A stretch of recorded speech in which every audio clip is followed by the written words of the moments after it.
Yep, there you go. Appreciate that. So I'm going to start from the beginning. So what is a goal? The object of a person's ambition or effort, an aim or desired result.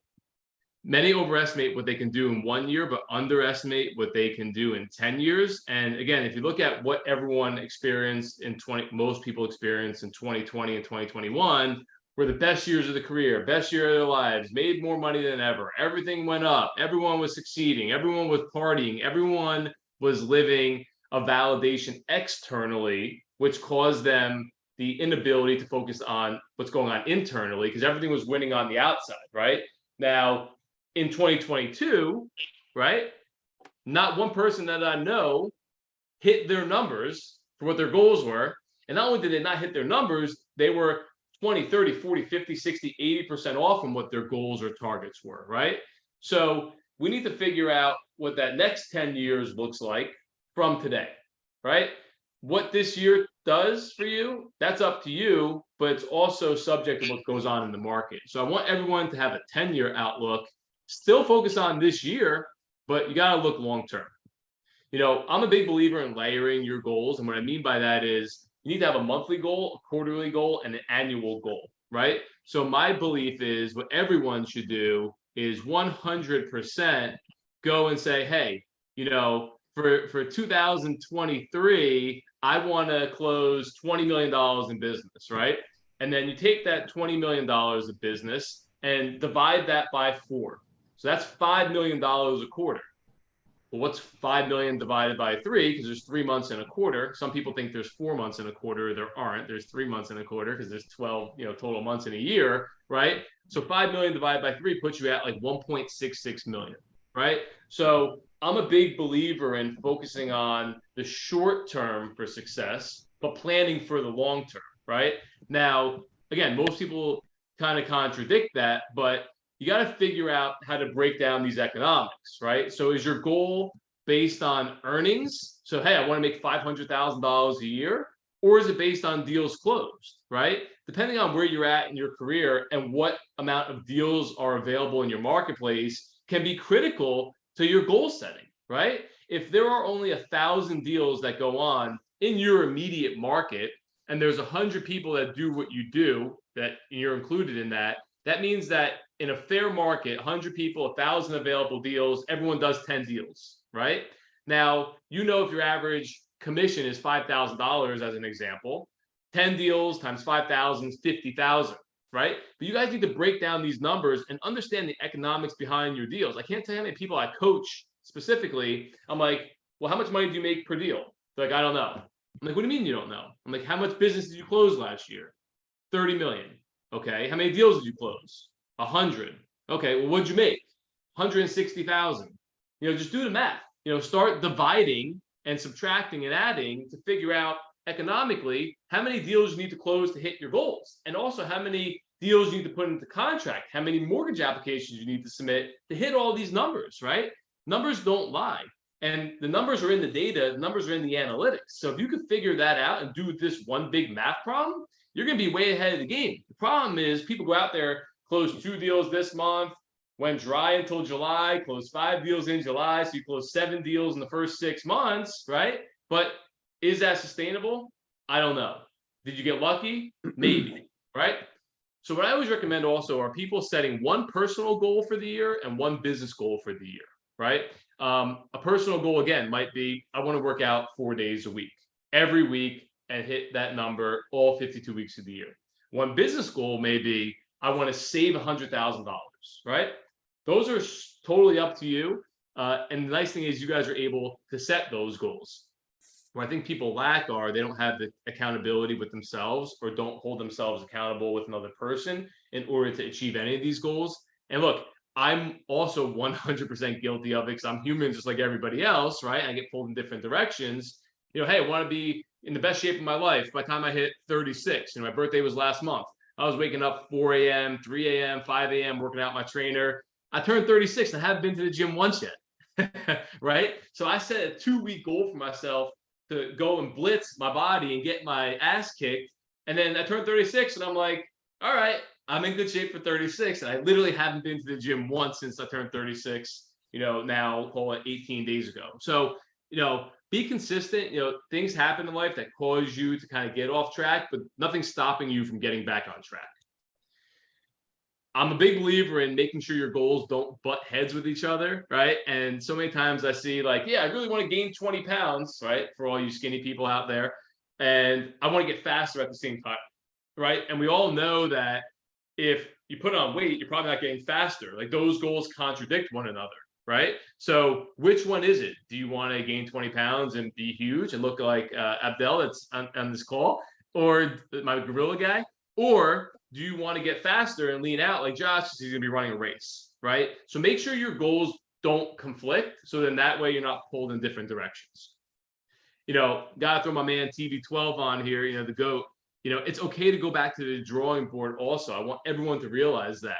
You can adapt, you can adjust, you can call the audible. I'm big in calling the audible because things happen in the market that are going to require you to call the audible and adjust. The problem is if you think you see something and you're blind to what's going on because you're so locked into this one focus and something drastically shifts or changes in the market, you need to drastically shift and change in real time. Otherwise, you're going to get sacked, right? Now you get knocked out. Now you're off your game. Now your morale goes. So really focus on like living in real time. And I believe this business is a variable business. You can control working hard, sure, right? You can't control what interest rates do. You can't control what sellers do. You can't control what buyers do. You can't control failed home inspections. How can you adapt and adjust when all these things go awry to bring everything back into play, right? Which leads me to my next point. You have to control your clients and control your deals. You got to control yourself as well, but you need to take control.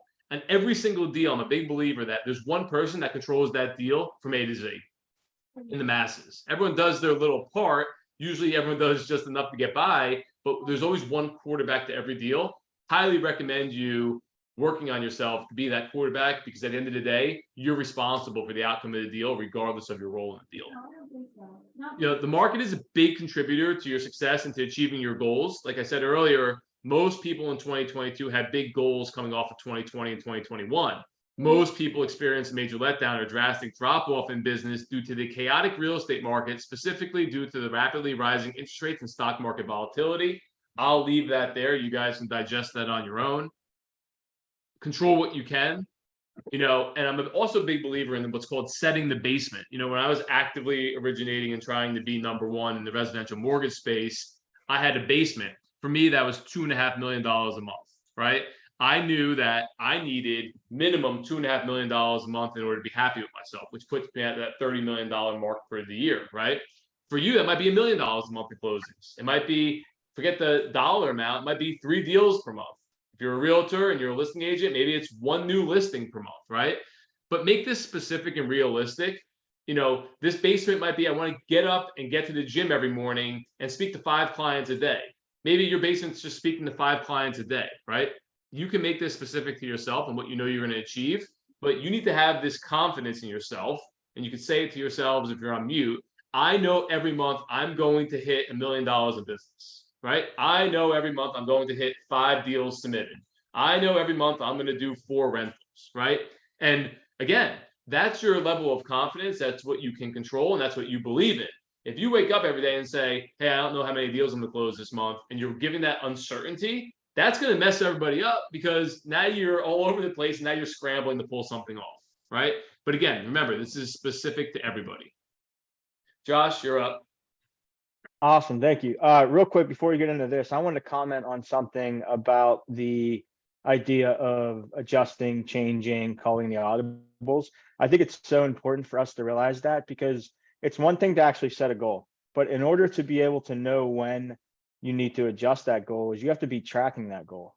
So if you just set a goal and let it go and you don't actually track it, whether that's weekly, monthly, whatever it is, you will never know if you're on target for your goal or if you need to switch up your goal, if you need to switch up your activity. So I think it's so important that not only setting the proper goals, but being able to track them as well. So if you Google goal setting strategies, you'll see a million examples of different ways on how you can effectively set goals. This is just one example. It's called the RAD goal setting strategy. It's something that was pointed out to me a few years ago, and I've just always kind of kept it in the back of my mind whenever I'm at a point where I need to either set goals or reassess my current goals. So RAD is just an acronym. It stands for R stands for reason. So in order to have a goal, you need to have a strong why behind that goal. Just to give you a real life example, I'm getting married in April, and my fiance and I set a goal and set a commitment to one another that we just want to look and feel really good by April, by the time that our wedding comes. We want to look good in pictures. We just want to feel good about ourselves. So that's our why. So our goal, if you kind of reverse engineer that, is, oh, we want to eat more healthy. We want to, lose some weight. We want to, make sure that we're focused on what we're putting in our bodies and things like that. So that is our why. Our why is that we want to look good and we want to feel good by the time the wedding comes. And then we just kind of reverse engineer that. And that's how we're actually setting our goals. Your goals have to be ambitious. So they have to challenge you, right? They can't be something that you've been doing for the past 5 years and you can do it with ease, right? If you don't set challenging goals, you're never really going to know your limits. You're never going to actually push yourself. And then the D stands for drastic action, which requires commitment and change. So, for example, going back to my real life example, in order for us to work towards our goal of wanting to look good for our wedding, we need to make some life changes. We need to eat more healthy. We need to make sure that we're not going out on weekends and ruining our diets, right? So those are drastic life changes that we have to do. Now, It's they don't two have to be three-bedroom apartments for rent, and they are going Brian, for Josh. 3,000 Yeah, a month. They were fully renovated, updated, brand new appliances. You could just meet Rachel somehow. There you All go. good. Sound that shit. Gorilla Man, what's up, my Gorilla Man? What's up, guys? She's selling that listing. Guys, listen, I had to bring my muscle to the call. So if any of you guys got problems, I brought my muscle.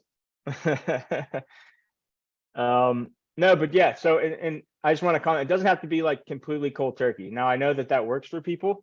Some people are wired that way, but it's in order to push yourself, going back to the A and RAD, in order to set challenging goals, you need to change your actions, right? If you don't change what you're doing every single day, you're not going to see any different outcomes. And then you want to go to the next slide. Yes, sir. Cool. These are just some tips on actually setting those ambitious goals. So set goals that inspire you, right? We go back to the why, right? Connect it with something in your life that you're very passionate about. Put a timeline around each goal. So whether that's, a lot of people set quarterly goals, which I think is very effective. It could be a monthly goal, it could be a quarterly goal, whatever it is, but put some sort of timeline around it. And then going back to being able to track that goal. Write down your plan to attain each goal. So if you just set a goal in your head that I want to lose 10 pounds, there's been studies that have proven that if you actually write that down and you look at it every single day, mentally, you will actually work towards that goal without even knowing it. Create buckets. So Jeff mentioned this, right? We've been talking professionally and what we do in terms of goal setting, but set goals for your family, for your health, for your faith, for your personal development. Set goals for actually having fun as well. And if you can get in that rhythm, you can see that you will work every single day towards those different goals. And keep your goals very short, to the point, and intentional, right? Don't make them very elaborate, because the more elaborate they are, the more likely you're not going to work towards achieving them. So those are just some pointers on how to actually set those ambitious goals. And if you guys are interested in more information on the actual RAD goal setting strategy, please feel free to reach out to me, because I have a ton more that I could share with you. Josh, you want to hit this one? Yeah. So this is actually one of the most important parts about setting goals, and that's about being accountable. Now, a lot of people will say, well, I'm just a very self-motivated person, but us as human beings, we are way more accountable if we have someone to hold us accountable. So use Zoom at NooN as your accountability partner, right? Team up with someone on here. You can use Zoom at NooN, you could use a colleague, you can use someone in your personal life, but use someone to lay out what your goals are, so they actually know what you're working towards, and make sure that they're holding you accountable, whether that's a weekly check-in, whether that's a daily check-in, right? Use something where someone can say, hey, this is your goal, you're off goal, you're on goal, whatever it is, because holding yourself accountable through that accountability partner is such a big piece of actually effective goal setting. Beautiful. So it won't be easy, obviously, but it will be worth it. If anyone's ever competed in anything in their life, regardless of age or, what the event was, there's something about competing that I think I'll always love. And I think, we need to bring fun competition, friendly competition back into the real estate and lending space, right? Where we all want to win together. And I think so many people, like I said, get caught up in the money or, how hard something is going to be. Well, if you survived last year and you're on this call, right? Congratulations. If you're listening to this and you want more for yourself in your career, like even better, you're here because you're competitive. And if you weren't competitive, you wouldn't be on this call. And competition is obviously subject to the individual, but if you're weak, try and get stronger. If you're already strong, try and surround yourself with stronger people, and also try and pick up the ones that might be struggling or might be weak or might be inexperienced, because that's really where the satisfaction comes in. Yeah, everyone wants a fat paycheck. Everyone wants to make a ton of money. I get it, right? But once you incorporate the additional level of growth to help other people and be the catalyst to other people's success, a whole nother realm of opportunity and success opens up. Next week's call is going to be about Uncle Sam, how to go after accountants, tax preparers, financial advisors, even and people that are really looking at their clients, tax returns and taxes to help them. It's going to be geared towards both real estate agents and mortgage loan officers, and give some tricks that I did in my career in the past, as well as what I'm focused on now in my future, which I believe is going to be very prosperous for both real estate agents, given the market conditions, and mortgage professionals. There are going to be a lot of loans coming due where accountants have to get involved in helping provide P&Ls, cash flow analysis, and they're busy during tax season, right? So you almost want to put your, I'm going to say, your assistant hat on, if you will, for the accountants, tax preparers, and CPAs during tax season. So in that way, when they have a client that calls them up about a mortgage or debt or refinancing, hey, I'm too busy right now, call up Dell. Hey, I really want to sell my property, it's vacant, I don't know what I can get for it. Hey, call Rachel, right? You want to be an assistant to the tax preparer or accountant during tax season, because they don't have time to deal with anything else other than getting people's taxes done, right? They're the number one referral source, I believe, for the next 180 days. So we're going to get into that next week. As you guys know, Reverify, which Josh and I didn't coordinate this, holla for Reverify. Josh, got your shirt on. Anyone doesn't have a shirt, happy to send you out one. Congrats to Bell for being number one on Reverify, coming in at the last minute, posting 200 videos. I spent more time on my New Year's Eve approving his videos than I did anything else, but love the contribution, love the team effort. If you guys can and you want to, you can go to reverify.com. You can see the events. You can confirm your attendance to the events. If you want to do your own events, you could post them on Reverify, whether they're virtual events, whether they're in-person homebuyer seminars, whatever they are, whether they're happy hours, meet and greets. Post the events, because the more events you post, the more exposure you get for free. And then people can see who's attending those events and say, oh, Josh is attending this event. Great. I want to go meet Josh, so I'm going to attend this event as well. Again, guys, it's all free. I've built out the resources to help everyone take their business to the next level. It's my baby. That's what I'm focused on. But again, if you guys follow my crazy antics, I promise you, you will see benefit from them. So that's all we have for today.